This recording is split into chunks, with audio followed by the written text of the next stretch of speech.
Good morning. நான் doctor Padmapriya, மகப்பேறு மருத்துவர், Jai multi speciality and fertility hospital, Trichy. இப்போ நிறைய கேர்ள்ஸ் வந்து வயசுக்கு வரல, மெனார்க் அட்டைன் பண்ணல அப்படின்ற மாதிரி நிறைய பேரண்ட்ஸ்க்கு டவுட் வருது. இது எந்த ஏஜ் குரூப்பில் டாக்டர் நம்ம பார்க்கணும், எப்போ நம்ம வந்து அலர்ட் ஆகணும் அப்படின்னு பார்த்தீங்கன்னா, 14 இயர்ஸில் வந்து உங்கள் பொண்ணுக்கு வந்து செகண்டரி செக்ஷுவல் கேரக்டர்ஸ், அதாவது பிரஸ்ட் டெவலப்மெண்ட், ஹேர் க்ரோத் இதெல்லாம் இல்லை அப்படின்னா நீங்கள் கண்டிப்பாக டாக்டரை பார்க்கணும். அதே மாதிரி 16 இயர்ஸ் வரைக்கும் மென்சஸே வரல, இல்லை இந்த டெவலப்மெண்ட்லாம் இருக்குது பட் பீரியட்ஸ் இன்னும் ஆகலை, மாதவிடாய் வரல அப்படின்ற போது நீங்கள் கண்டிப்பாக டாக்டரை கூப்பிட்டு வந்து உங்கள் பொண்ணை காமிக்கணும்.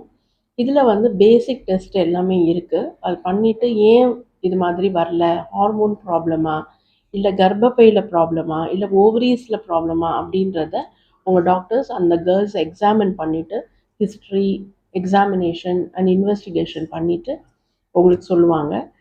சொல்கிற போது அதுக்குரிய ட்ரீட்மெண்ட் நம்மளுக்கு பண்ணுறதுக்கு கரெக்டாக இருக்கும். தேங்க்யூ.